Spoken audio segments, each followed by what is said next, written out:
Steven! Oh, Steven. Are you as happy as I that this fucking Aaron Rodgers trade is finally over?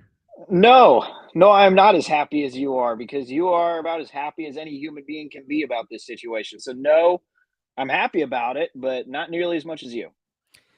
It was just tiresome. It got old after a while. Like every fucking day, and then everybody like, whoa, who has leverage? Who has leverage? It's over. He's finally traded the Jets. Finally, he's out of your life. Well, Mm. he's not into my life. It's just I love off season talk, but I also hate it just because it's just too much sometimes. That's why we call it the fuckery. Correct. Anyway, we got a lot to get to today. What's going on, everybody? Welcome to Just Your Opinion, man. Stephen Langford, Derek Papa. We got a ton to get to, from the Warriors to new developments with that series. A lot of stuff went down with the NFL today. As we mentioned, Aaron Rodgers finally gets traded to the Jets. A lot of stuff going on with the draft. We'll try to get it all done tonight. This will be our final show before the draft. We want to get it all covered tonight, so we're going to go as quickly as possible. Let's not waste any time, Stephen. Let's get to the biggest thing that we want to discuss today. Oilers, Kings, your thoughts last night. Great game. Oilers and Kings. Yeah. They were down Yeah, 3-0 in the first period. unbelievable matchup. I couldn't believe what I was watching, especially that moment in the third period where Connor McDavid scored a goal. Did that Not, happen? nicely done where you Stephen A. Smith your way through that segment there. Pretend like you Did know it what you were talking about with did Cocky. did it happen? I don't think Connor McDavid scored any goals last night, but they came back and won that series. It went to, or not won that series, but won that game last night. They went to overtime. It was a Mm, pretty good game. damn. You're not watching any of the Uh, NHL playoffs? I've been watching it. I love the NHL playoffs, but not when there's a little NBA basketball going on in the That's why I get the afternoon. two TVs going, Stephen. Yeah, I know, but sometimes it's can't always just take up the two TVs with sports, Derek. Sometimes you got to watch other things. You know what I mean? Like what Jesse wants to watch. Correct. Yeah, I get that. I understand. Yeah, yeah, it Anyway, happens. no, I get it. All right, let's get to what we really want to talk about. Game 4, Warriors Kings. Whew, Jesus. Um, Great game. It was a great game. Very similar, I thought, to Game 1 between the two teams. Great shooting performances by both clubs. Uh, you know, the Kings had their struggles in Game 3, but they came back on point and were lethal from three. So were the Warriors, and it all started with Draymond Green returning. Um, Sorry, I feel a sneeze coming on. These goddamn allergies. Uh-oh. I know. I thought it was gonna be good, and then right when Jesus. Okay, so Draymond Green, he was suspended for Game 3, came back for Game 4, and I was kind of surprised by this. He came up with the idea to come off the bench, and you know, didn't know how that was going to go with Draymond. He started every Warriors playoff game since I think it was Game 3 of the 2014 first round series against the Clippers when they realized that Draymond Green's defense on Blake Griffin needed to start the game. Mm. Draymond Green, to his credit, I know that everybody was giving him shit last week, and rightfully so, for what happened with the stomp on Sabonis. And then I think the narrative needs to change now because we're past that, and I thought yesterday he was brilliant, and I thought it was from the jump where we heard that it was his idea to do this to get the Warriors, a better start. Having two guys that don't really handle the ball is not great against the Kings. You would have Kevon Looney and Draymond Green, and they go with Jordan Poole, and it worked in their favor, I thought. And when Draymond Green came into late into the first quarter, he was getting looks offensively. He shot that first three. He was, underneath the basket. He was playing great. I thought it was a great performance from Draymond, and especially in the fourth quarter. I thought his defense was amazing, absolutely Yeah, amazing to keep him in that game. But just, everyone talks about the craziness of Draymond Green and how he's angry and he puts the Warriors in bad position sometimes with his texts.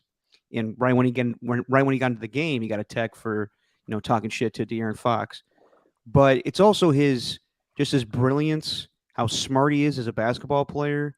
and how unselfish he is. And he said after the game, the post game, he watched Game 3, and he said if something is working, then you're not going to mess with something. And the Warriors benefited from Jordan Poole in the starting lineup.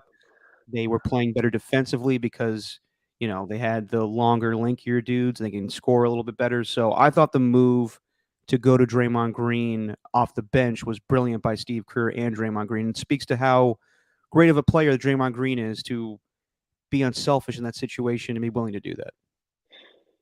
Yeah, I also think though, I'm going to play devil's advocate with this, but why didn't they think of this idea sooner? Um, like I understand the whole situation. Like you're going to start every one of your guys, but it seems pretty obvious that if you want to go up against one of the best shooting teams in the NBA, one of the highest scoring teams in the NBA, maybe you want to have some of your best defenders on the floor or some of your best shooters on the floor as much as possible. And instead of playing the, the 5-on-3 game on offense, then you're getting 4-on-5 instead with Looney under the basket. I don't know why they didn't think of this sooner. That's the devil's advocate way of thinking about it. But I do think that what we said in the last pod, man, was that maybe there was a silver lining in him watching this game and being able to analyze it differently. And there was. It was vintage. It was a vintage performance from everybody. It was an all around team effort. Like from the start of the game, that whole first half for the Kings, like they were damn near perfect. The only thing they didn't do was get to the free throw line. After that first half, though, I mean, they shot as well as they've shot the entire series. It's probably the best that they could possibly play in that first half. And you're having a result where the Warriors are only down by 4. Like it could have been a lot worse in that first half. And then you come out screaming in the third and in the fourth quarter. Like you mentioned, Draymond Green's defense just, I mean, every stop that he makes, there's just something emphatic about it. It's like he's making a statement. And he brought that he brought that fire, he brought that passion. It was everything you wanted in a Draymond Green performance, and that entire that whole move just worked perfect. It did. And what I would say to you also, Steven, is to retort your how come they didn't think of this sooner. You never know how you're gonna piss off Draymond Green with a suggestion like that. There's that. So I understand why Steve didn't do that initially, but the fact that Draymond is into the idea just speaks volumes about him as well. But then again, Steve has never been shy about telling a player, hey, you're better off coming off the bench. He did that with David Lee and Andre Iguodala back in 2015 in favor of Draymond Green. So it's a cycle. It's actually kind of ironic now you think about it, where Draymond Green was that player taking that spot from David Lee, and now he is going to be that player now with maybe the tail end of his Warriors career. Also, when I noticed that they were changing down the lineup, my first thought was, this is the sign of the future. This is the lineup without Draymond. Do you agree with that? Well, yeah. I mean, maybe not Klay Thompson. I don't know about Klay Thompson. Maybe for one For more even year. next year? Maybe next year's line. Yeah, maybe next year's lineup for sure, because Klay Thompson's Yeah, under that's what I'm contract. saying. But after that, I don't know if that's the lineup of the future. But yeah, this is what it's going to look like. Except I expect to see Jonathan Kuminga a lot more in the future. You'd hope to see him in the future. He only played for 3 minutes yesterday, but that whole game, I think Jordan Poole has solidified himself, if he hadn't already, among the top 6 guys, on that team, like just the 1 through 6. That everything else from 7 on, like I don't even know who that top player is. Maybe it's a guy like Dante DiVincenzo or Gary Payton II. But those guys haven't really stood out too much in this series outside of DiVincenzo in Game 3. But yeah, this is what they're going to see in the future, and I can't believe they came away with a win. Like they melted down in the fourth quarter. They really did. I thought. Yeah. Sorry, go ahead. What are the chances? Keep going. You're going to set it up. I know you are. What are the chances? I know, and I'll get to my frustration and just anxiety in the fourth quarter. But before all that, it was just a great game. Both teams are going back and forth. I thought Klay Thompson shot the ball well. I thought everybody shot the ball pretty well, and so did the Kings. Though this was the first time we really noticed Keegan Murray in. Yep. Wait, his name is right. It's Keegan. Yeah. Okay, I was confusing him with Keegan Michael Key. Keegan Murray actually showed up in a playoff game for once and had a great performance with 23 points. Even though Draymond Green had a great defensive game in the fourth quarter, they still had issues with De'Aaron Fox, and we'll get to him in a little bit here. But he goes for 38. He's been a monster this whole series. I think he scored 38 in the first game, then 26, 24 in the middle, and then 38 yesterday. So even though Draymond Green had a great defensive performance, I think the team in general did not play well defensively. But they're two of the best shooting teams in the NBA, so it's going to be tough. But it was just fun energy. Even though the Warriors lost the lead and got back the lead again, I wasn't really nervous the whole time. I was just thinking to myself, they seem, even though like it's going back and forth, they seem in control for the most part in this game until the fourth quarter. So it's a close game, and the Warriors go into the fourth quarter with a 10-point lead, and then they lose it, but then they get it back, and I want to say it's, I don't know how much time is left. Let me get this right so I don't screw With this what? up. When Steve Kerr challenged it? When Steve Kerr challenged it, yes. How much time was left?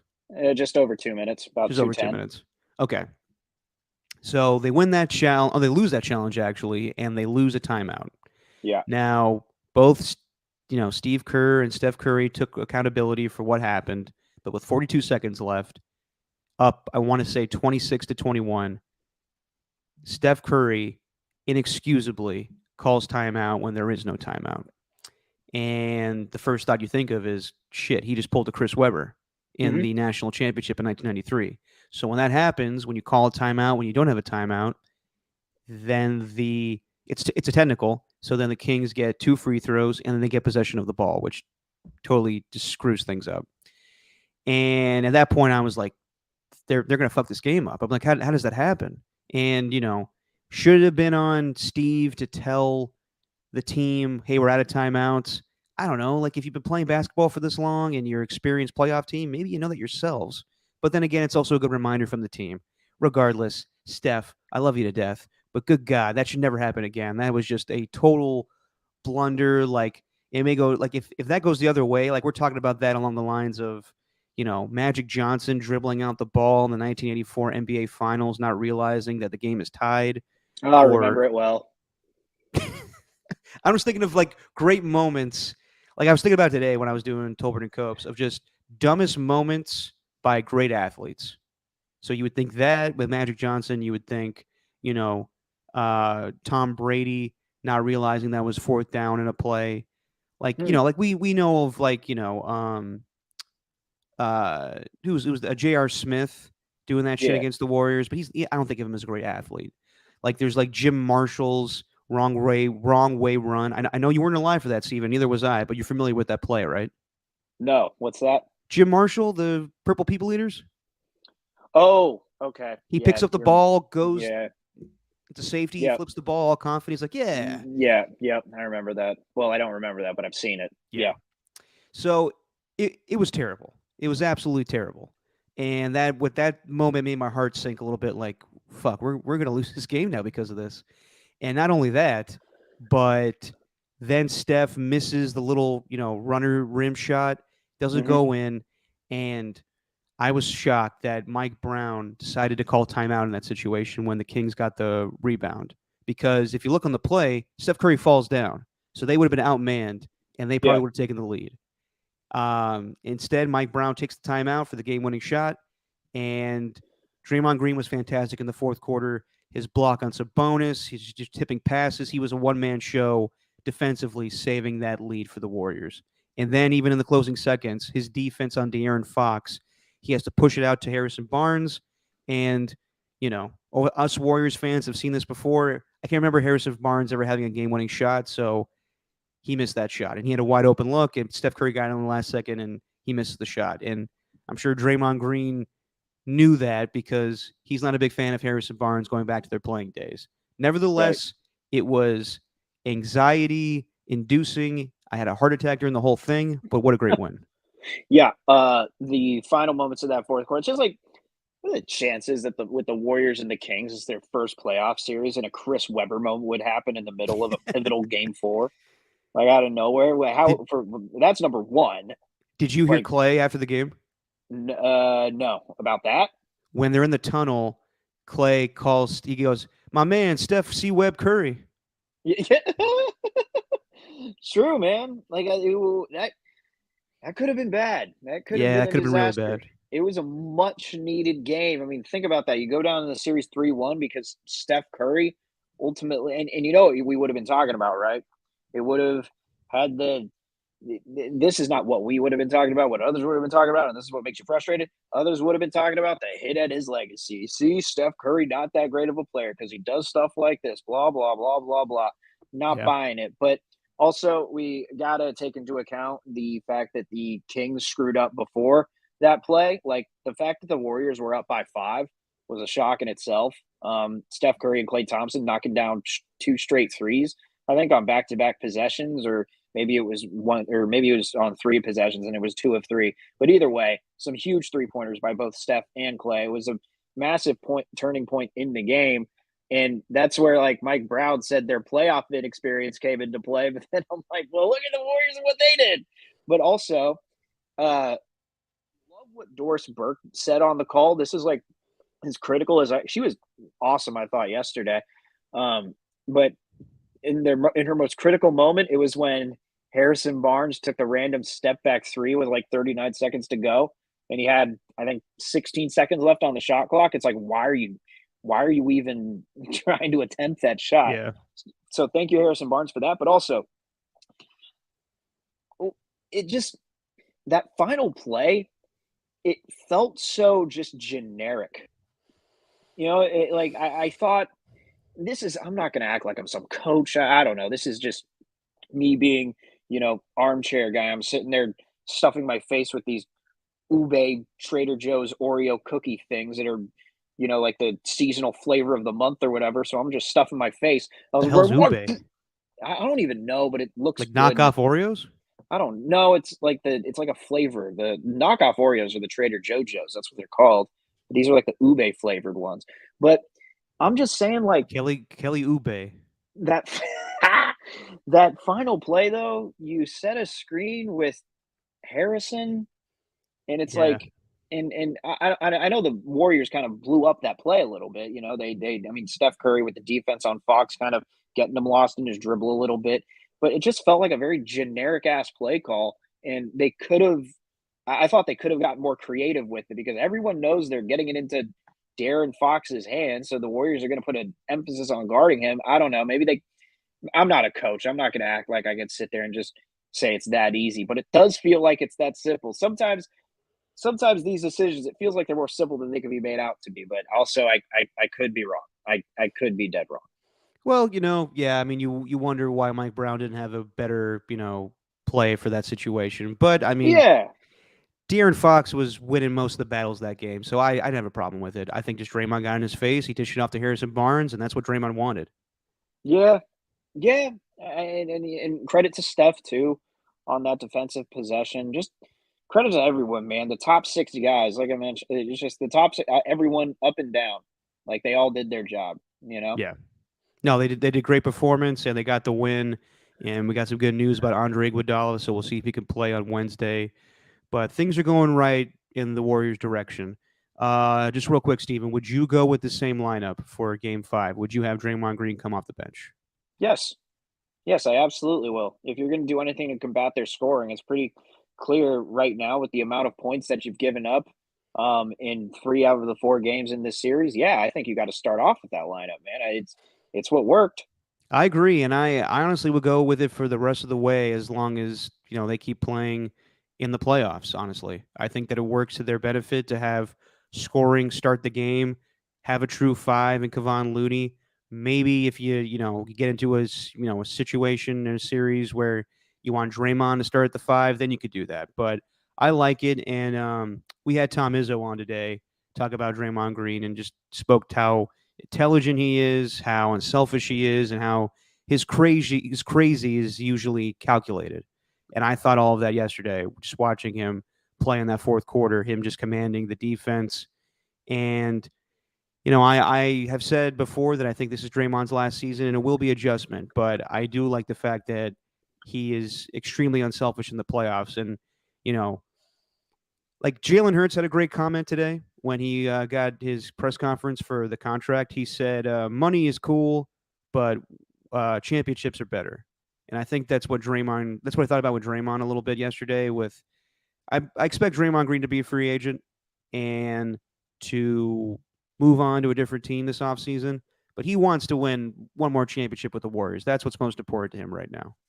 Yeah, think about their like we've talked about it before, but like the only argument that they really used, hey, Adam Sandler's courtside for Lakers. The Yeah, you only see him in that highlighter jacket color. that neon green jacket. Yeah. Maybe he's looking for his next hustle agent. Who's the next? Oh God, what was the guy's name? Something Cruz. Anyway, Oh yeah. um, but no, like whenever they're getting into back and forth with other guys, it's always championships. It's never it's never. Yeah, I got the max contract.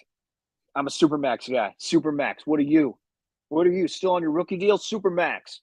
No, so you got 4 rings. It's got championships. That's what these guys. That's all that matters to these guys, man. And yeah, there are a lot of guys who it doesn't particularly matter to them. All that matters is that they get paid, they get their guaranteed money, and they're set for they get their family set for life, and that's okay. But when you get guys like Draymond who have been just like born into winning and don't like that's what's crazy is that's what was crazy about that 2020 season. Like even at his time at Michigan State, probably going back to high school, probably going back to AAU, whatever he was playing back over there in Saginaw, Michigan. That dude has not lost in his life really. So that's what it's all about. It's just this guy's bred to win. Yeah. No, I agree. So after that win, I did come away thinking Warriors played well, but Kings played well too. And so far in the series, it's gone as kind of expected. Kings win the first two at home. Warriors win the next two games at home. And I'm not really willing to say the Warriors have momentum in the series until they have stolen a game at Golden One Center. So yesterday when the game ended, I was like, okay, Warriors Kings tied up 2-2. I don't think anyone has momentum. I don't think anybody has the edge. Let's see what happens game 5. Until today, when we get the news, Shams Charania and Adrian Wojnarowski come out with that De'Aaron Fox broke his finger, his index finger, on his left shooting hand, and he is doubtful for Wednesday's game. And there's a chance that he could play with a splint on. He still could play, but it's really going to affect his shooting, especially with his shooting hand. I think that changes everything in the series now because he has been the main guy for them. Like I said, he scored 38 yesterday. He scored 38 in game 1. The Warriors have not been able to stop him at all. Whether it's been Draymond Green, Andrew Wiggins, whoever's been on him, they haven't been able to stop him. And now that he's going to be compromised in this series, I never liked the whole narrative of, the Warriors got lucky. Kawhi Leonard hurt his ankle. Whoever they faced in other series, guys got hurt. I didn't want this to happen. I don't think any Warriors fans wanted this to happen. We want these guys at full strength. Does it diminish the series a little bit? Yeah, I hope he still goes out and plays, but I wanted to see him at full strength. I wanted the Warriors to kick the Kings' ass with no, things in question. So this does suck, and I do think that it will change things. That being said, the Warriors have not been the best road team this season. They've lost to lesser teams, without a Kings team without De'Aaron Fox. So we'll see if they can change their road woes. But this does change things dramatically in the series. Yes, and this just came out as we were doing the pod, but it's an avulsion fracture in his Okay. finger. And when you look at an avulsion fracture, I looked it up. It looks like there's a chip in the bone, Mm-hmm. and then the bone that attaches to a tendon or ligament is pulled off the rest of the bone. Mm. So that dude's fingertip is detached.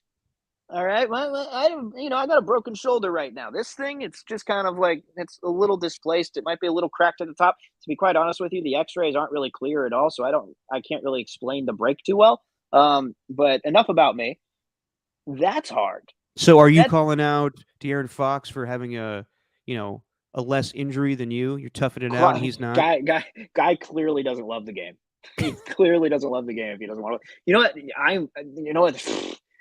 You know what I immediately thought of though when I heard that news. It wasn't how the series is going to go. Oh, the Warriors got a chance. Blah blah blah. my immediate thought was, how in the hell, if it was midway through the fourth quarter, how did he just pull up from three? There's no wonder he's Mr. Clutch Player of the Year. He just pulls up from three after the Warriors got the technical for the excessive timeout, and then he just drains it, pulls up and drains it, and cuts the deficit to one. How the hell did he do that? His his ligament was detached from his finger, Derek. And then maybe it won't be that big of a hindrance to him. Maybe not. I don't know. There's obviously stuff they could do, but it just God, that's brutal. Well, yeah. I mean, I still think he's going to gut it out and play, but I mean, that is going to affect him. Like when you're in the moment and you don't really know what is affecting you, and you know you're just playing off of pure adrenaline. The pain doesn't really settle in yet. So now that we're waiting, from Monday to Tuesday to the game on Wednesday, it could be a problem for him. But I Yeah. still think he's going to play, and he probably will play with a splint on or something to help out the finger. It is just the tip. So, Just the you tip. know, just a tip. So they could get Dr. Vince Vaughn out there and tell, De'Aaron Fox, let's just play a game of just a tip, just to see how it feels. Oh God, avulsion fracture. Wow. Yeah, that's damn, that's major, man. That's major. If the So Warriors can't win, if they can't win on the road, then damn. well, do you think now momentum has swung in their favor now with this? Well, yeah, of course it has. You're taking away the best player. This is exactly like the Grizzlies series last year. You take away Ja John Morant. Morant too, yeah. You take away John Morant after what, game two? I think maybe I think it was after game two. Maybe it was game three. I think it was But game 3. but dude, like it's massive. You take away their best player. You take away the guy who the offense runs through. Obviously, like Sabonis is a big part of that, but De'Aaron Fox makes it work. Yeah.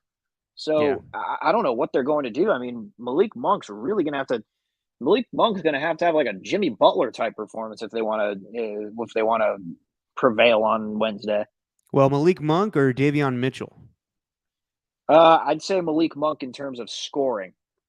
But let's say Davion Mitchell needs to be more like Malik Monk. So let's say that De'Aaron Fox can't go. Yeah. Who do you start? I mean, it's going to be Malik Monk. It's definitely going to be Malik Monk. And I think Davion Mitchell's going to come off the bench because Malik Monk's more of a point guard anyway. I think Mitchell's more of a shooting guard. I don't know. I could be wrong about that. But they're going to need big games from Kevin Huerter again. Like, yeah, he hasn't done much. It's just like, I like Kevin Huerter. That's a funny thing about this Kings team, man. Before everyone started going crazy on Sabonis, and for some reason he started becoming, enemy number one to Warriors fans. I freaking love Sabonis. I loved him with the Pacers. I loved him during his time with the Pacers. And then Kevin Huerter, back when he was with the Hawks, he was a young up and coming player, a good two-way guy who could knock down the three. I was like, damn, this series is going to be tough. I mean, the reason the Kings are at this point is because of guys like this. So regardless, man, I do think that it's going to be actually Davion Mitchell's the point guard, Malik Monk's the shooting guard, but I'd put Monk in to start personally. That probably will be the case. I think the key to this series has also been Draymond and Kevon Looney's defense on Sabonis, and they may need more from Sabonis if De'Aaron Fox is not 100%. He won't be, or he's not able to go. So we'll see how things go. I think things are in the Warriors' favor, but they've had their road woes, so we'll see what happens. Real quick, who's my guy on the chat here? Rockin' New Era 84. I don't know his name. That's how I know What's him. your name, sir? Because I love the fact that you brought this up. We'll never forget when Derek mentioned Chubby Cox and Steiny got super upset and was like, grow up. That's also one of my favorite moments in my time in 95.7 The Game. It's very on brand for you. Yeah, Ernie's got some competition now with fans of the chat that actually watch this thing. Tell us your name, Rockin' New Era. He's the homie. He's been I've seen him before on Twitter, but I don't know what your name is. Ernesto. Oh, gotcha. Ernesto, that's right. Okay, I knew that. That's my bad. Whoops. Other NBA playoffs, real quick. As you just mentioned, Steven, I just got home and I didn't see the game, but Jimmy Butler keeping the Heat alive for 51 points. The heat is on. I think that's what he finished with. I could be wrong, 56. but 56. Jesus. Yeah. So now the Heat have a 3-1 lead on the number 1 seed Milwaukee Bucks with Giannis coming back after his tailbone injury. So that, I think the Bucks could still come back and win that series, but that's very interesting. What Dude, else? we told you on this pod, just your opinion, man. Jimmy Butler, one of the most underappreciated postseason performers. I didn't say that, you did. Throughout this series. I know, but I'm trying to give us both credit here. That's what you get. Well, I appreciate on that. this. That's what you get on this podcast. You get immediate avulsion fracture news. You get Chubby Cox, and you get Jimmy Butler, one of the most underrated postseason performers. You get everything on just your opinion, man. It's not just our opinion, man. Sometimes what we say is just straight facts, bro. That'll be the new name. It's just straight facts, bro. Just straight facts, bro. But it's like a fraternity way of saying it. Just facts, bro. But yeah, the NBA playoffs have been interesting. So the Heat have a 3-1 lead. Celtics have a 3-1 lead on the Hawks. Not as surprising. The Lakers could have a 3-1 lead when all things are said and done tonight. They currently have a 44-30 lead on the Memphis Grizzlies. And Dillon Brooks, God, he's become the most unlikable player in all of the NBA. He is just... He tries to be Draymond. He's not Draymond. Then he gets all butthurt when people call him out for being the villain. He, punches LeBron in the groin, and I thought LeBron kind of sold that for a little while, although we've all been him the groin as men, and it sucks, but it was hilarious seeing him rile on the floor, just grabbing it. But what else is going on in the playoffs? Let's real quick on Dillon Brooks. This dude is just, he's become a joke, man. Yeah, it's one thing to talk trash, it's one thing to be that way, but just to call LeBron, he's old. I don't know. Like after that game, and I don't respect him if he doesn't put 40 up on me. It's just dumb. Like everything he said, it's not even clever. Like I agreed with him on the Shannon Sharp thing, but everything else, like this dude's too much. It's just he just tries so hard, and then the blaming the media and everything. Like what are you doing, man? No, it's all you. Like you're gonna act like you didn't say those things. Just everything that he does, it's not. There's nothing about it. Like at least with these hateable characters in sports, at least they have. We kind of talked about it like with Dave on FX. There's at least some sort of like redeeming qualities about these individuals. Like there's at least something where you can kind of go, well, okay, yeah, he's actually a good like Patrick Beverley, for example. Dude can be, kind of a clown at times, but at the same time, he also does things during games where you're like, damn, he really is a pest though. Like he can sometimes back up that trash talk. Dillon Brooks will go 3 for 15 with like 6 points, and then he'll say, "Oh yeah, LeBron's trash." Like what? It doesn't. I don't get it. I don't think he's going to be around for long. I really think like this is his one kind of, for lack of a better phrase, his 15 seconds of fame. Like this is really it. I don't think he's going to be much of a factor, especially after this. He's just done nothing but embarrass himself this postseason and last postseason for that matter. Yeah, and along the same lines of being the villain like Draymond Green or Patrick Beverley, Dillon Brooks may need to learn how to be, a good analyst or media member, because those guys have learned to, while they're pests, they're also extremely bright when it comes to talking about basketball. And, I've heard Dillon Brooks in an interview. Not a whole lot there, so we'll see.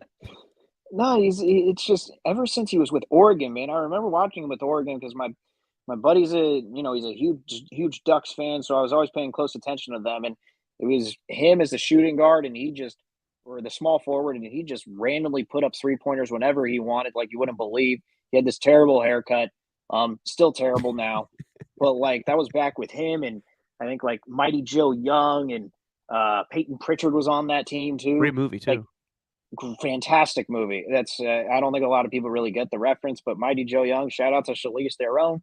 But Theron, whatever how you pronounce it. Bill Paxton. I don't know, man. Like it's just I see this guy on my TV, and I just there's something my blood starts to boil. It's just like, Yeah. why is he an NBA player? I don't know. Like it doesn't He's seem like it's. I don't know. Whatever. enough about him. He's annoying himself. The other games in the NBA playoffs, Nuggets have a 3-1 lead over the Minnesota Timberwolves.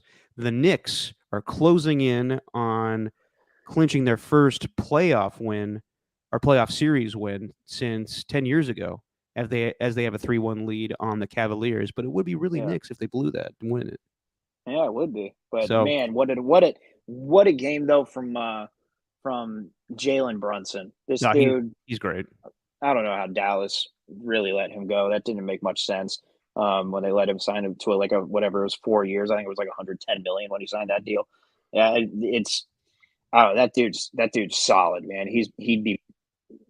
I don't know if he's like a I don't know if he's like the number one that can lead your team to an NBA Finals, lead your team to a championship, but he's got game, man. He's really good. Well, if the Heat go on to win their series and the Knicks go on to win their series, they would play each other, which make a very interesting second round matchup between the Heat and Knicks. Very like two defensive oriented teams and two teams that no one probably thought would make it to the Eastern Conference Finals, but we'll see if that actually happens. Yeah, Uh, and it's great when the Knicks are playing well in the playoffs because you get that whole atmosphere of Madison Square Garden. And even though I'm not like a big fan of Spike Lee, I think he's kind of just um, I think he's way too how should I put it? you don't like I just the commercials, the State Farm commercials. no, it's nothing. It's I don't. I like his work. I don't like it. I like his work. He's just a little. To be honest, it was the moment with Guillermo from Jimmy Kimmel when Guillermo was at the Oscars and Spike Lee's like, I don't want none of that funny stuff, man. The hell are you thinking? It's Guillermo. Don't go up to Guillermo if you don't want no funny stuff, Spike. Get out of Guillermo's face. Steven, not everybody's a fan of Guillermo. Do the right thing and get out of Guillermo's face. Trying to think of But another no, Spike Lee movie that I can have a pun with. him and Ben Stiller was there, I think, and Pete Davidson. Guillermo's got to have it. Get Do it? you see that? She's got to have it. Do you see that thing with Pete Davidson though, and the fan? No. You mean Oh my Skeet gosh. Davidson? Yes, it was so weird, man. So this guy was all over him, right? He was, and Pete Davidson was like leaving the arena after the win, and I just looked it up. But look at this guy. So you see him; he's in the pink shirt with the collar there. I think Mm-hmm. it's a Texas shirt by the looks of it. He was Hook 'em. all over. He was all over Pete, right? All over Okay. him. And look at this little moment here. Right there, right there.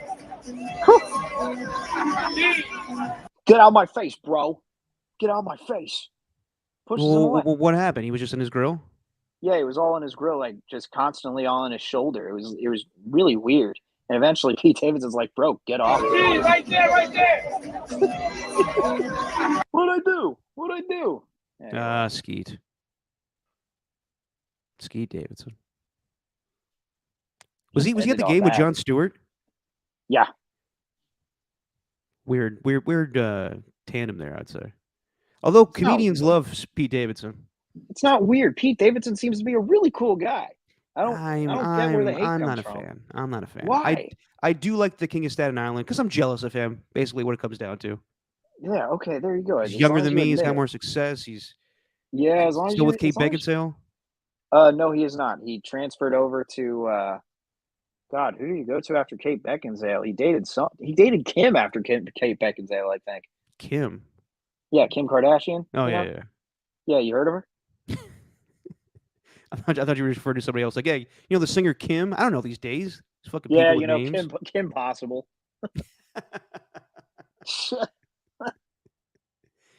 Call me, beat me if you want to reach me. Is that it? Wow, good memory. I had sisters, Oh. and I did like that naked mole rat. Anyway, last one.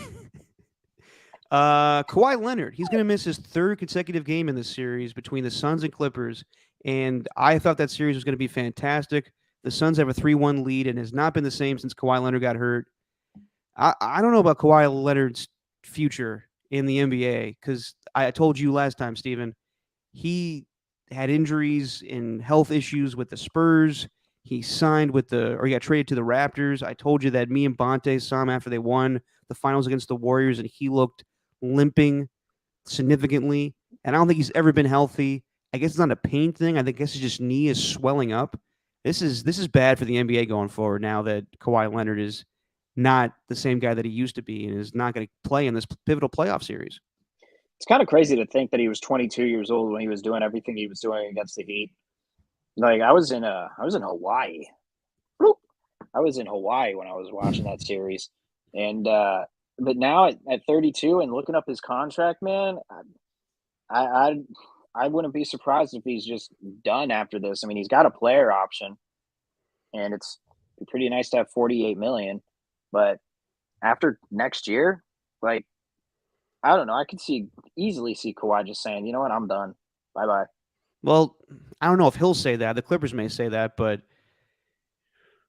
what's he gonna do? Go to TNT and laugh with Charles Barkley and everyone make fun of his laugh?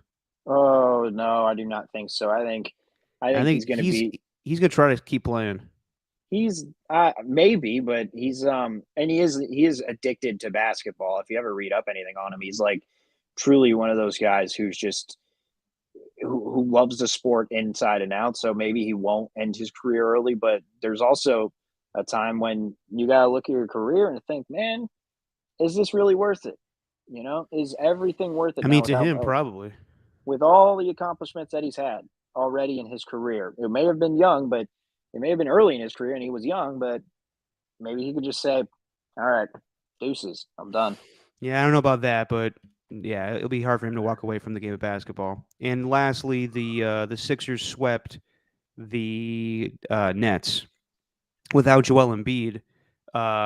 He missed the last game, and they don't even know when he's going to come back. So, you know, while these NBA playoffs have been fun, there's a lot of injuries, a lot of players being missing time. So it kind of sucks, and it kind of goes back to the whole, you know, load management thing of guys resting until they get to the playoffs, and now we get to the playoffs, and it really doesn't matter. Guys are going to hurt regardless. Yeah, no, it's not good this first round, at least in turn. It's defined it really. You think so? I mean, if you had to say the best series so far, I'd probably say Warriors and Kings, but it's been entertaining basketball. Yeah, sure, but you know, at the same time, like the Heat were without Giannis, or the Bucks were without Giannis for a couple. You know, obviously, as you just mentioned, without Joel Embiid, even though they swept the Sixers, and now the Kings are going to be without De'Aaron Fox. The Grizzlies, they were without Ja Morant. Like it was just at least after game one. I mean, things kind of simmered down a little bit, but still a lot of injuries to guys, and then obviously Kawhi. Yeah. All right, Steven. We started with at the top of the show. It's over. Let's get to some fuckery. Rodgers finally gets traded to the New York Jets. He did his whole, you know, spiel on the Pat McAfee show a month and 9 days ago, and it finally is over. His intention was to play with the Jets. He is going to play with the Jets. He's actually going to wear number 8. When I saw Schefter put out his little graphic, I was like, oh, that's interesting. Why do you go with number 8? And it turns out he's going to go back to his Cal roots and wear 8. Doesn't want to piss off Joe Namath, even though Namath gave him his blessing.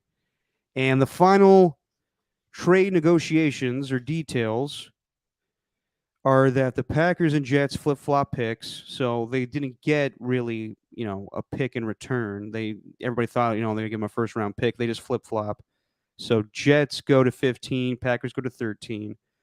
The Packers also get the Jets 2023 second-round pick, a sixth-round pick, and a conditional second-round pick in 2024 that can transition into a 1 if Rodgers plays 65% of the plays this season, which is surprising to me because there's no, you know, nothing that is dictating whether or not he comes back in 2024 that benefits the Jets or the Packers. Well, it benefits the Packers because they get a first-round pick potentially, but nothing really saves the Jets in the scenario where Rodgers just says, adios, I did 1 season with you guys and now I'm leaving.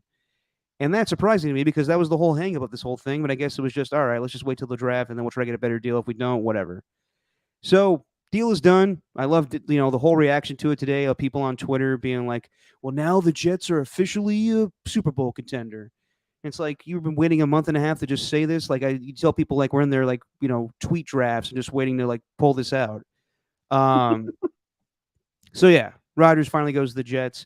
My whole thing is I've been waiting until this was official to actually have this opinion. It's a good story and everything, but I got to be honest. I don't think it really does anything for the Jets. It improves them, but they're not going to be. They're not better than the Bills right now. They're not even better than the Dolphins. I still say the Jets are the third best team in the AFC East. I don't know about that. You don't think so? I don't know about that. But not if all their players are healthy. Not if everyone's healthy. Not if Mekhi Becton is healthy. Not if Breece Hall actually stays for an entire season. They're loaded with talent on offense. And Okay. defensively, Sorry, go ahead. they're pretty good. No, they are. So if you had to rank it right now, you go Bills, Jets, Dolphins? Yeah. Yeah, I'd probably go Bills, Jets, Dolphins. I mean, the quarterback may separate things with just two-witted Rodgers, but I think the Dolphins have way more talent. Maybe, but I also think you're going to see Rodgers with look, man, I don't know what to think of Rodgers. I personally stand on the side of last year was a product of him and not having anything on offense. The Packers just weren't clicking at all. Some of it was Rodgers' fault, but I think he's going to pick things back up with the Jets. This dude was back-to-back MVP at 37 and 38 years old. I think that he can. I'm not going to say he's going to be MVP this year, but he is going to instantly upgrade that team. And last year with the Jets, I mean, what was their record by the end of the year? They were 7-10. Everything was screwed up with Zach Wilson and Mike White, and it felt like they were that team. All they needed was just stability at quarterback, and now they got it. So I think they'll be improved. I don't think they're going to be better than the Bills, but I think they're going to be right up there for sure. Well, what even about the other teams in the AFC? What about Chiefs or the Bengals? Are they in that category now? Oh, no, I wouldn't say that. Not yet, at least, because those guys still have the best up-and-coming quarterbacks in the game, or best quarterbacks in the game, rather, with Mahomes and Burrow. But I'd at least put the Jets within playoff territory, and then when playoffs happen, anything can happen. So they're at least going to get a chance next season. That's as much as I think any Jets fan could probably ask for now, since it's been, a decade since they've been in the playoffs?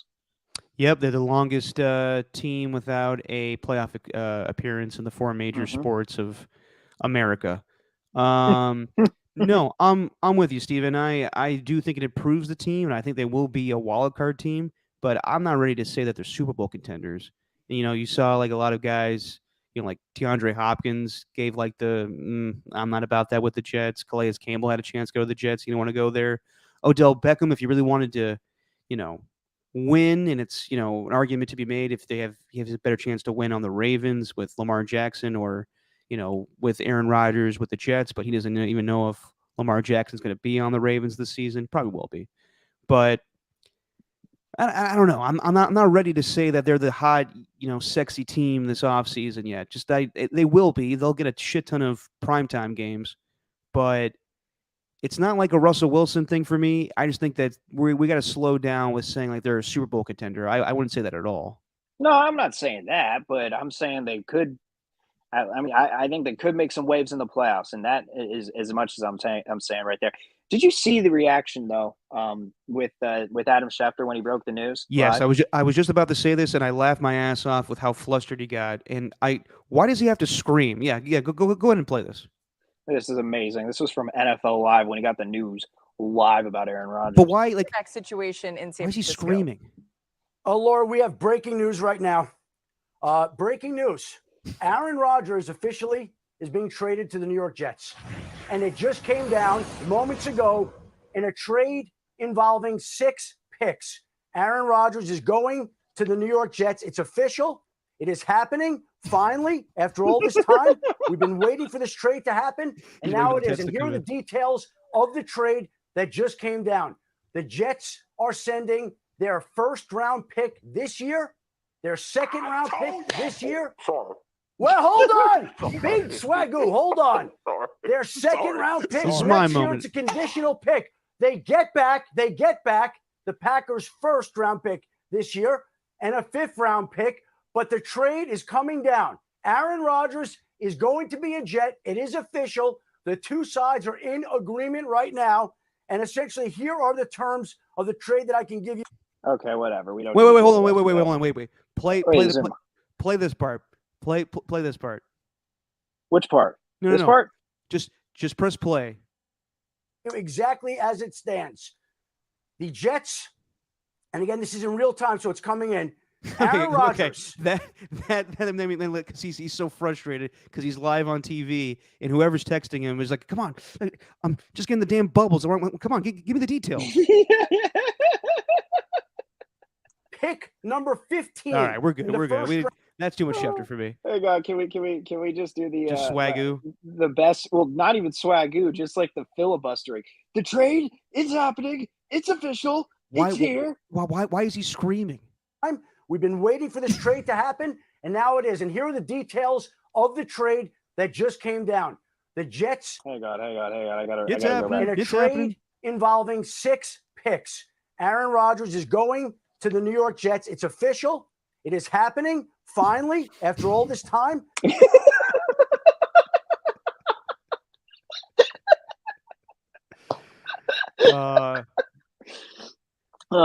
But yeah, actually, you know what? I do got to get back and play Swagger's reaction We've because that been was waiting so for this funny. trade to happen, and now it is. And here are the details of the trade. I've always wanted that like his just mom came to down. call during The while he's live Jets on the air. are sending their first-round pick this year, their second-round pick this year. Well, hold on, Big Swagoo, hold on. He's legitimately pissed that he interrupted him. Yeah, he is. How dare you? Yeah, he is. Look at that. He's so mad. Oh my God, Dan Orlovsky's face never changes. Laura Rutledge, that's a poor angle. I'm sorry about that. Just, Well, hold on, Big Swag. oh my gosh, that's just so good. All right. Yeah, Oh my God. that made me laugh today, which is how that's totally Schefter. Just be like, it's happening. This is my moment. Everybody listen to me. I have all the It's here. details. Just It's hang here. on. Hang on. Shit. Oh my What's going on with my gosh. text? Oh, that's so unfortunate.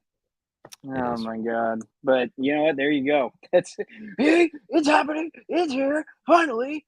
Aaron Rodgers trade.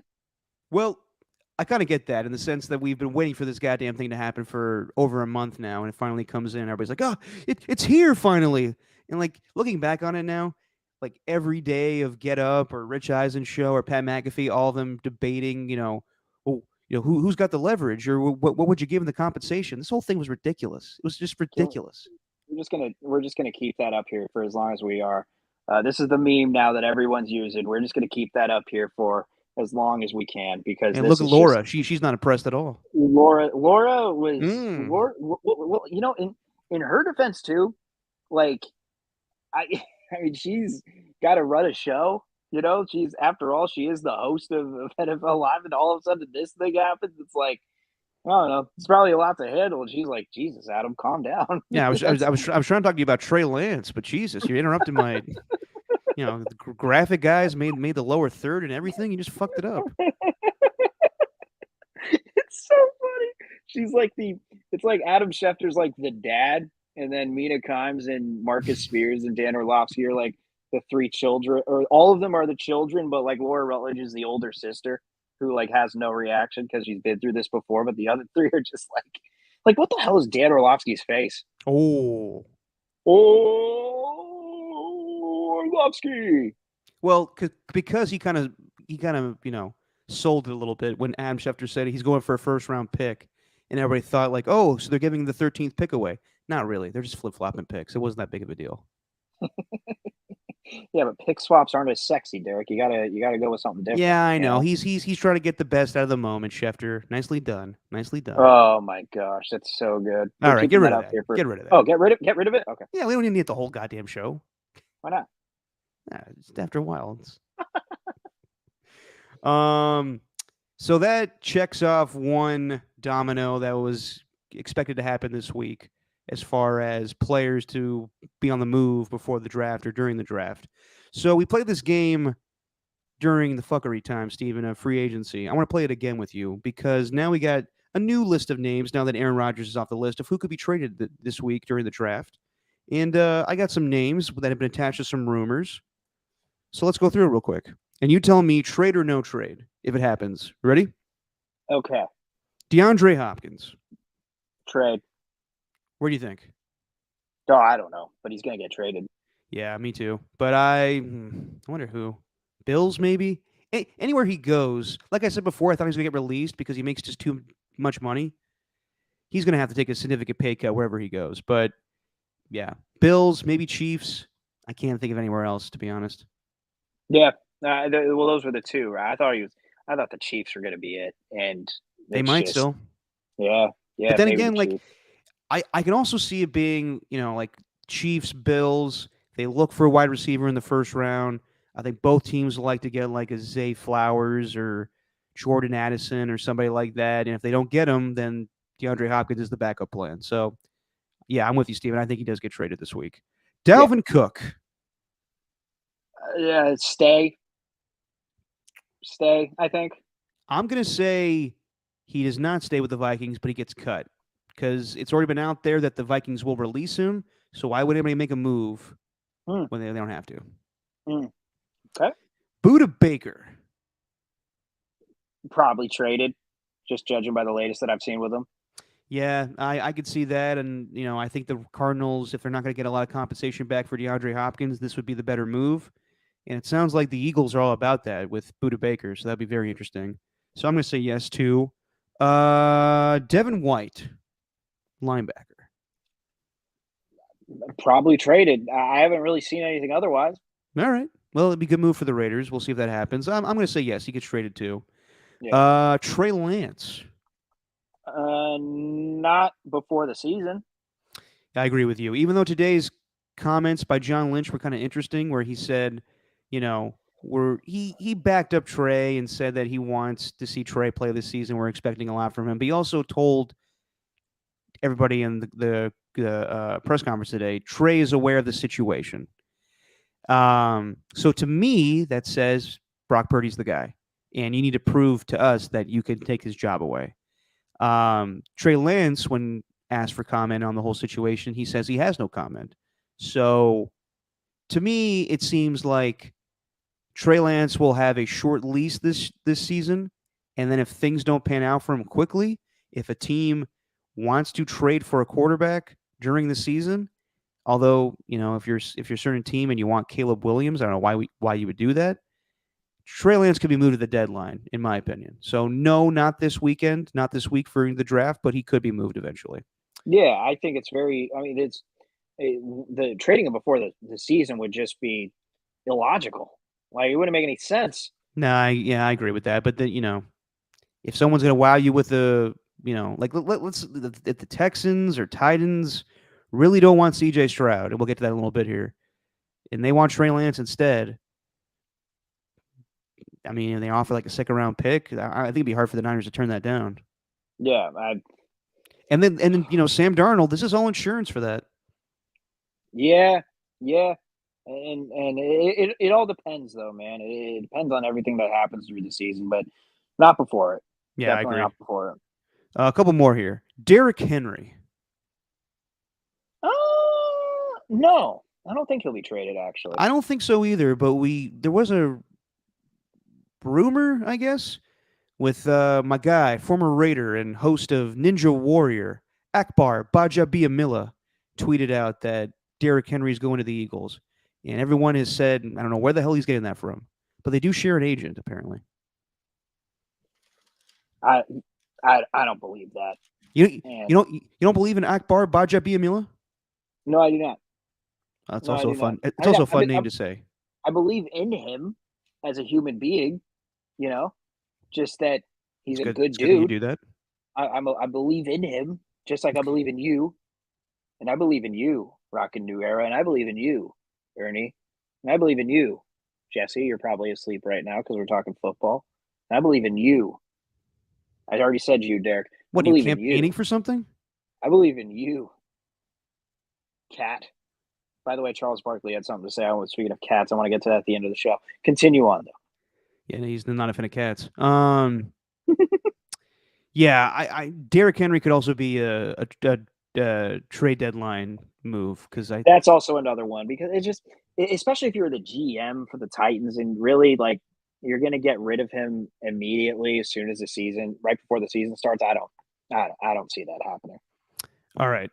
Last one here. Trade or no trade? Texans or Cardinals move down with the Raiders, or anyone else for that matter.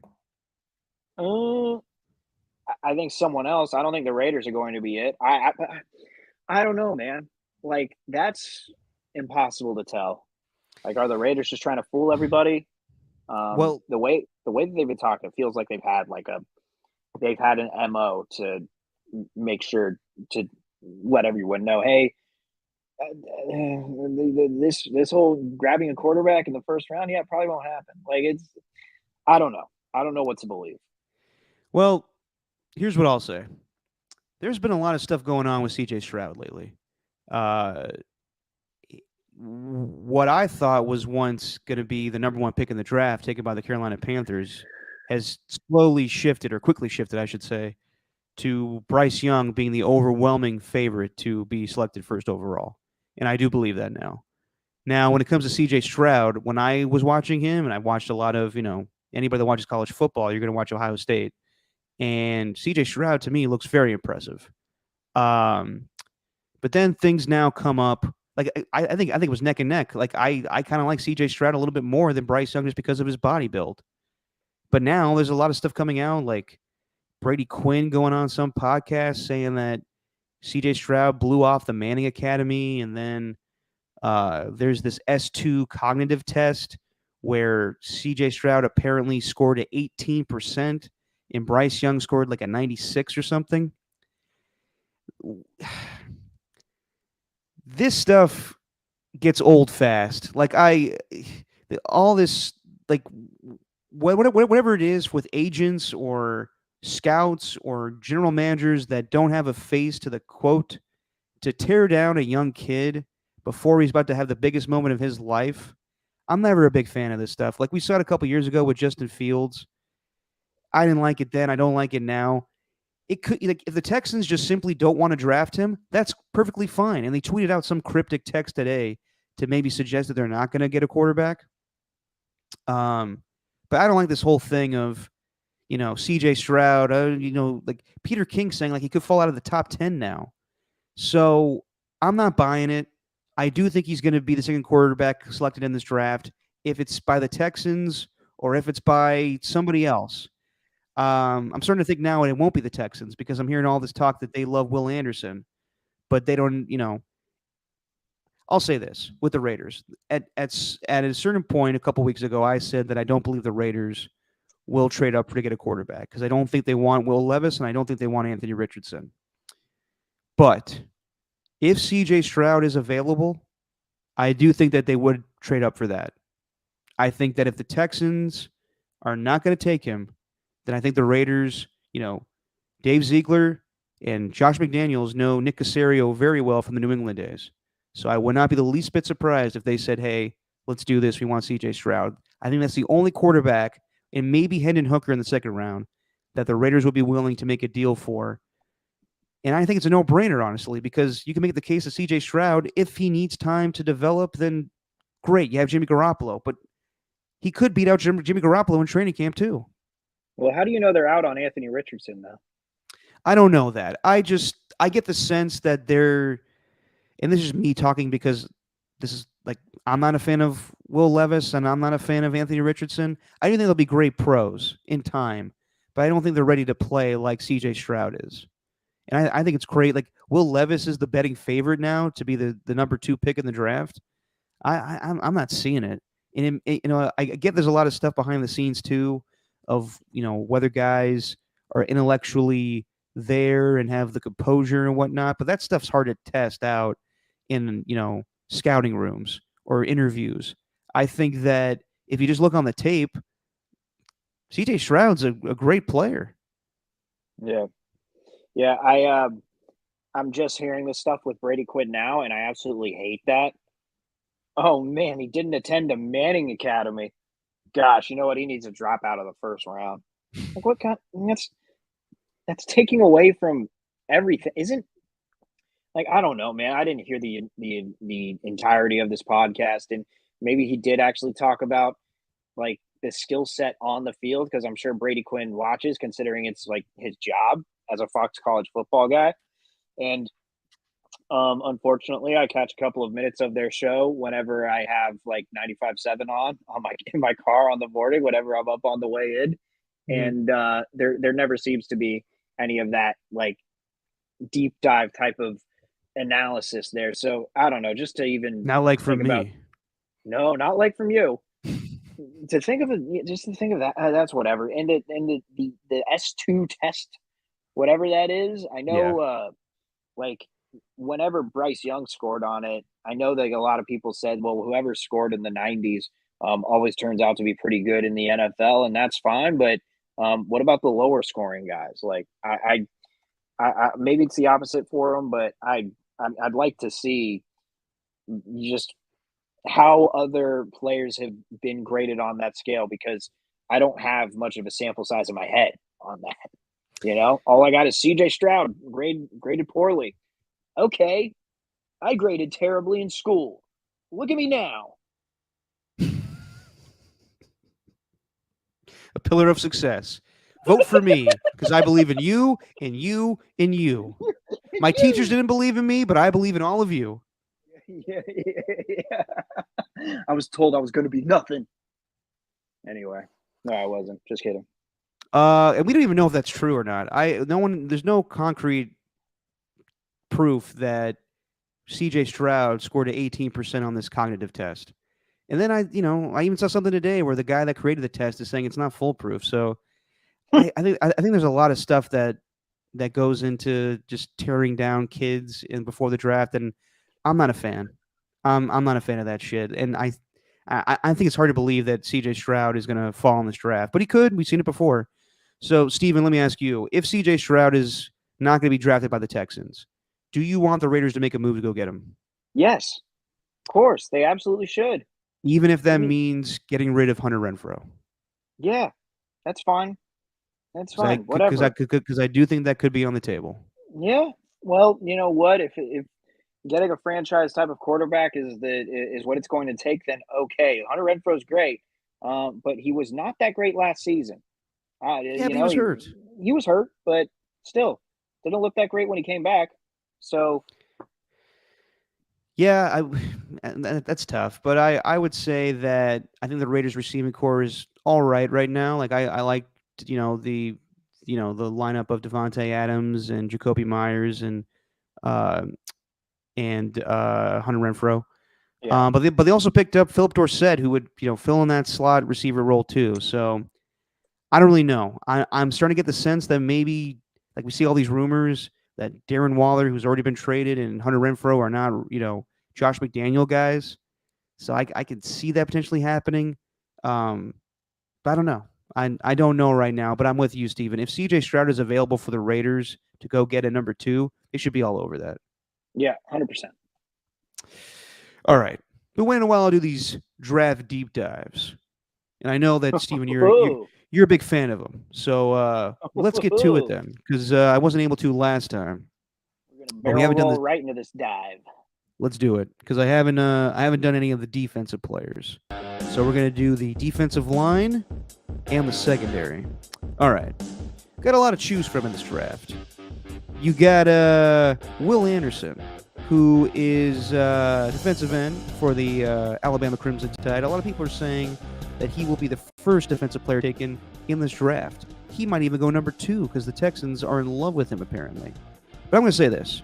Watching Will Anderson, he is probably the smartest defensive player I've seen play college, because he is so just on point in run-pass options.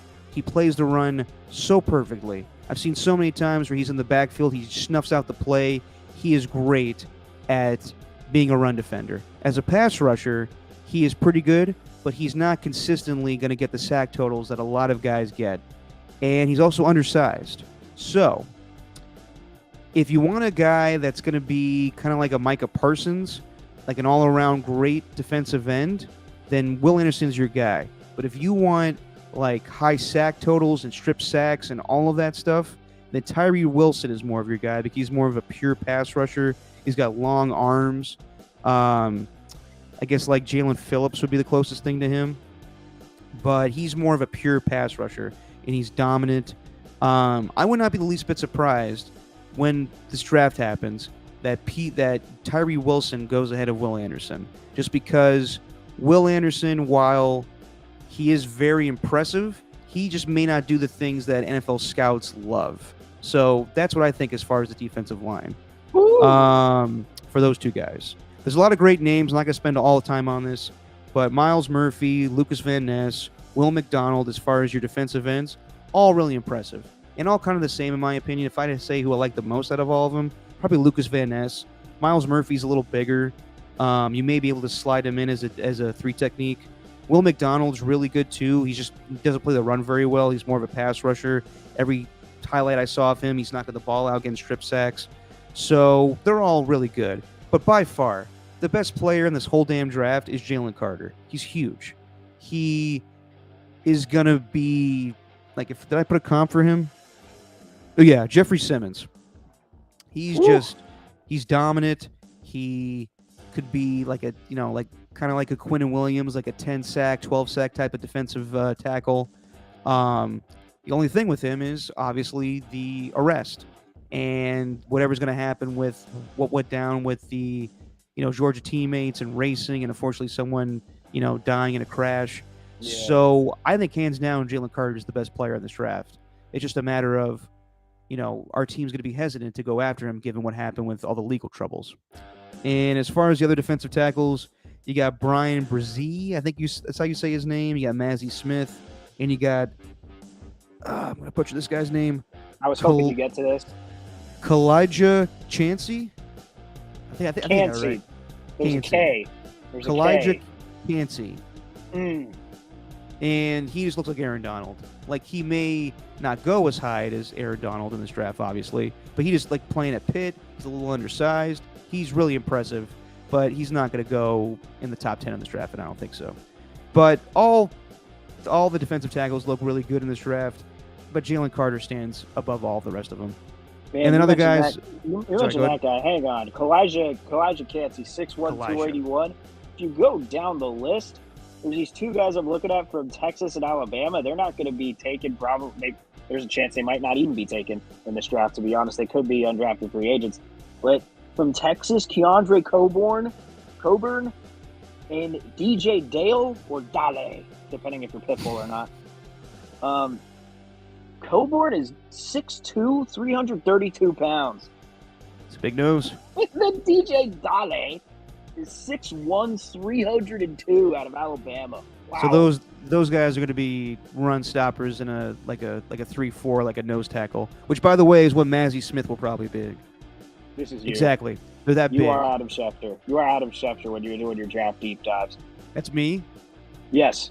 Hey, we're doing it. It's the draft. Finally, it's here. Real quick, one guy I didn't mention, Nolan Smith, pass rusher for the Georgia Bulldogs. He's impressive too. Just thinking a lot of sack numbers. Got hurt last year. He's going to be a really good steal in this draft, somewhere in the middle round of not the middle round, but in the middle of the first round. All right, let's go over to the secondary real quick. Ooh, secondary. A lot of guys in this class. There's guys like... Wait, did I even put stuff down? I didn't write anything down. Regardless, I was to the top of the dome.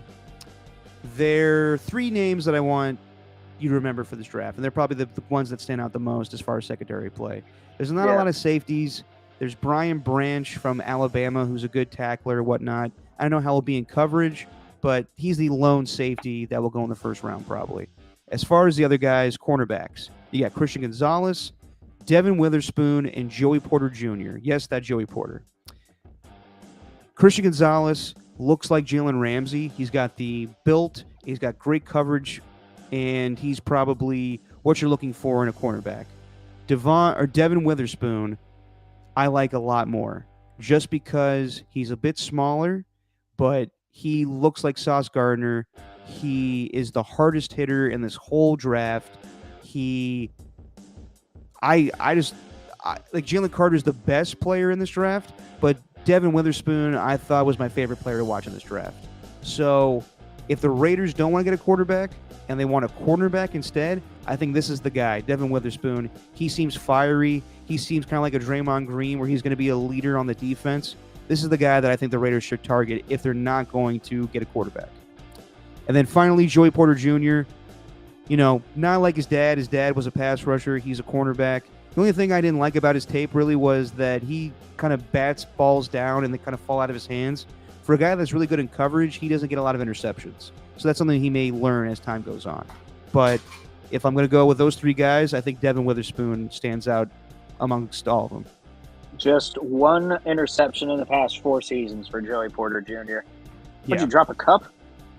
I dropped things that my ashtray. And now I got to clean that shit up all off the ground when this is over.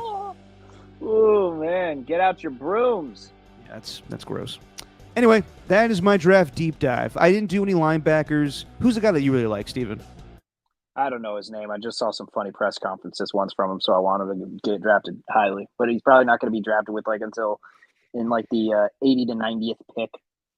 Yeah, it's not a good linebacker draft as far as the first round. I think one guy maybe go, and I'm not even sure about that. I think his name is Drew Sanders, from Wisconsin, I want to say. It's not a good linebacker draft, so I didn't even bother with that. Hang on, I can look this up right now. It's Dion Henley is his name, out of Wazoo. Yeah, I watched some of him. He's not going to be a first-round pick. Well, he's going to be a first-round press conference guy. You want to talk about a Jamal Williams as a linebacker? Can we watch this little montage of him doing press conferences? Yeah. How would you kind of pitch yourself? Like, when you talk to these guys, and what are your main selling points that you tell them? They're like, this is what I bring to the table. Comic relief. Ball was coming, right? Obviously ball. So first thing I was thinking was ball. Like ball. And then this is real in depth right here. Second thought was catch it. So I'm like, what happens if I don't catch it? Like my life is over. So I'm like, catch it. I'm a nice guy. Yeah, you believe me? Well, yeah, I'm lying. I talk some trash. I'm lying. Dayon, you look like you're in decent shape. Decent? Yeah. My gosh, hide my muscles. I've been showing them for y'all. Read the shirt. Can I say read them and weep? Does that work for this? Or is that just cards? Bold. Yeah, no, you got it. Bold. I don't know. What does that say? Bound. Bold. It was very mid. I mean, I could critique that right now, but I don't think that's... the Black Adam, I'm expecting Dwayne to just give me a better performance than what he did.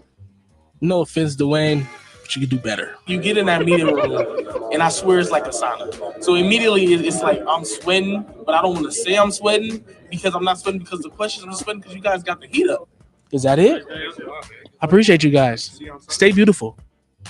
Okay. Yes. Shout out to Chris Sims for that one. He does have personality, and he'll be a fun interview, but I don't see him going first round. Oh, Derek, you just have to put a damper on everything. I'm not putting a damper. I'm just telling you. He was funny. What did he score on his S2 cognitive dissonance test or whatever you call it? I don't think that really matters for linebackers. Oh, okay. Well, then never mind. Well, though, you still got to be smart and instinctual with knowing things, but that you do. No, I don't think any linebackers are going in the first round. That is my hot take, if you will, Steven, for this draft. No linebackers. And I do. Okay. I think that everybody loves B.J. Robinson and Jamari Gibbs. I don't think they're going top 10, top 15. I think they're going to go later in the draft just because, the value of running backs these days. Ernie asked, are we doing a Just Your Opinion Man NFL Draft Day coverage show? We will not be because Steven can't handle 4 hours of draft while we're live on the air, so we're not doing that. You had to put it simply. Yeah, you don't want if you want. I'm also working, but no, Steven doesn't want to do that shit. Well, also it's a draft day coverage show. You should probably have people talking about it who actually know what they're talking about. So maybe Derek, you can go solo for 4 hours if you want. No, that's good because it literally just be me going, "Oh shit, wow, that's a move." But also, I hate, draft grades and all that stuff the day after. I'm not a fan of them. No, we don't know yet. It sounds good,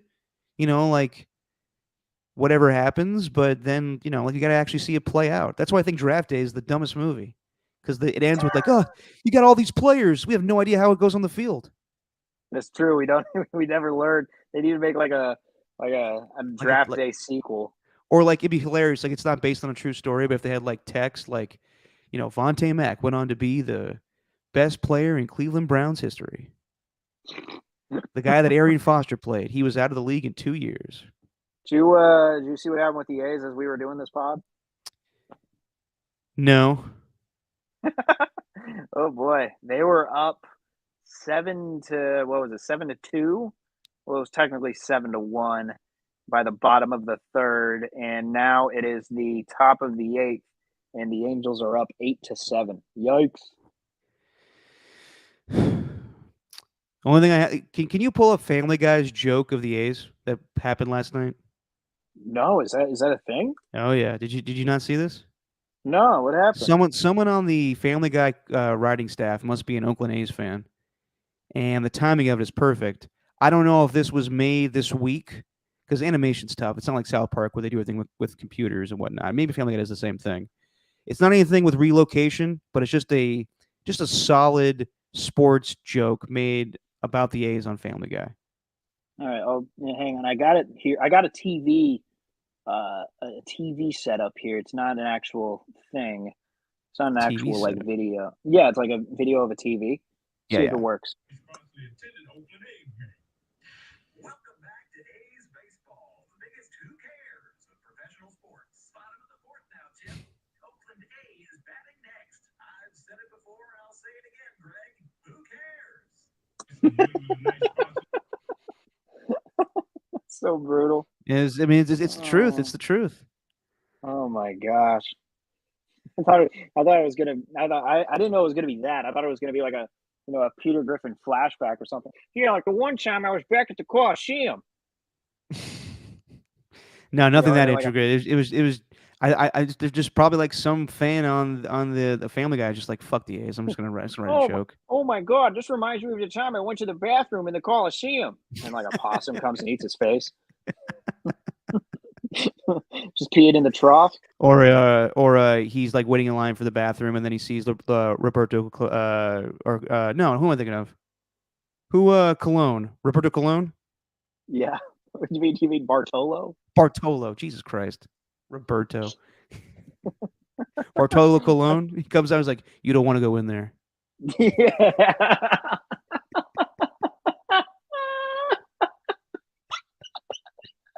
Oh, that's too good. Oh my goodness. Real quick before we get out of here, Steven. We haven't talked about this yet. You see the Lions with their gambling scandal? Oh, yeah. Jesus. Yeah. So CJ Moore and Quinton Cephas cut for their suspensions are indefinite because they gambled on NFL games. So they'll be gone for a full year and then some. And Jameson Williams, who missed some time last year because he was recovering from an ACL tear in college, he's going to miss the first 6 games of this season because he was betting on college games at the Lions facility, which I was not aware that's a rule. But also, like, kind of ticky-tacky with me. Like, players gamble in the locker room, they gamble on the plane. Like, what really counts as team property? Like, right. Right. Not detrimental, I think. Like, I think the Lions will survive, but that, like, I remember last year you and I were talking about when Calvin Ridley got suspended, and I was like, I think this is a sign of things to come, where more players are going to get in trouble. And you're like, nah, I don't think so. I think that guys want to get in on the action, and they'll stupidly do this stuff, which they have to realize, like, when you do this, it will end your career, and also it is insider trading. You cannot do this stuff. I'm going to repeat what I said about Calvin Ridley too, and I'm going to still say it. I don't understand why athletes feel the need to bet. Like, I just don't get that. And I don't know what the bet was. Maybe it was just like a small wager, and this could be something stupid. But as sports betting becomes more legal, I don't understand why. I don't understand why athletes feel the need to even do that. There's not much more to actually say about it because I just don't get it. I just don't understand why. It's way too risky. Yeah, I agree. I think that well, I do understand why, athletes are just like us. They want to get in on the action. A lot of them go to the Kentucky Derby and want to gamble on things. But when it comes down to betting in your own sport, that's just ugh, that's dicey territory. Do you want to be on the side, Derek, of the coalition what is it? I can't remember the actual name. The Coalition for Responsible Sports Betting Advertising. Do you want to get in on this action? What the hell is that?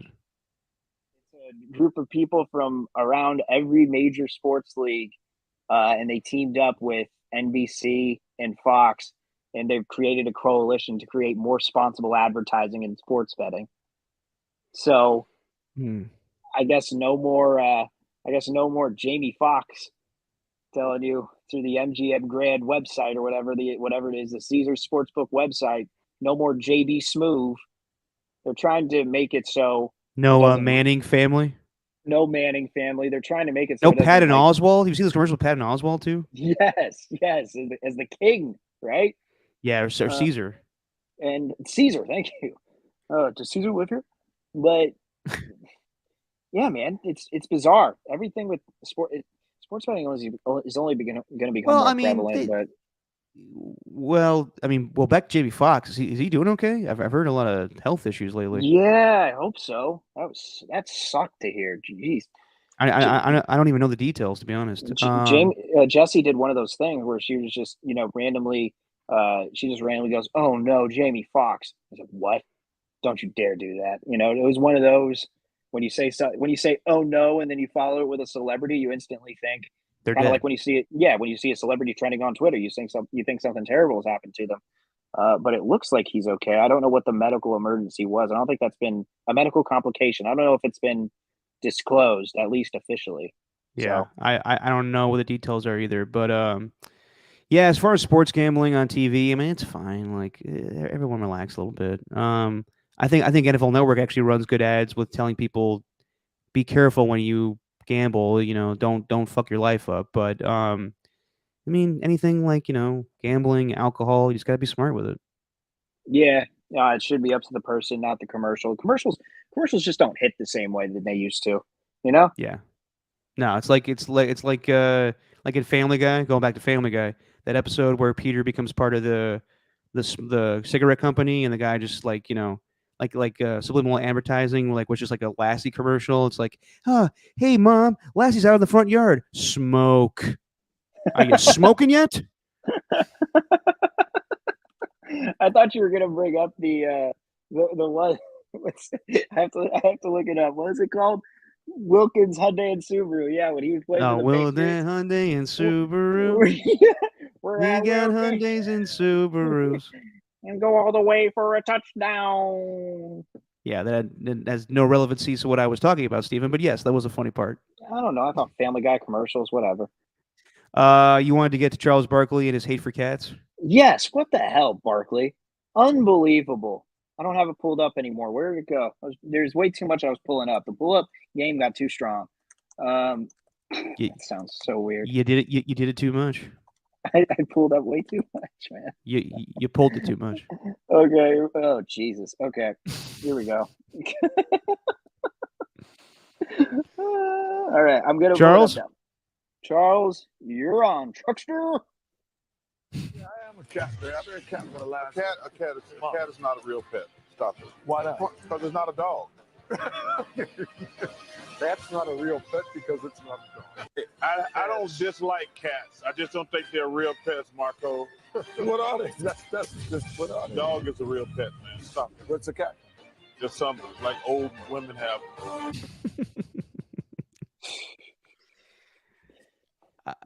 I kind of agree with Chuck. How? I live Stevie? with a cat. I'm not a cat guy. You live with one and you're not a cat guy? What do you mean you live with one? How do you live with one? I lived with a cat. My old roommates, Levi the cat. And what was wrong with Levi? He was fine. He was chill. He just kind of whined at night. They had friends have cats come over, and God, one was just a terror.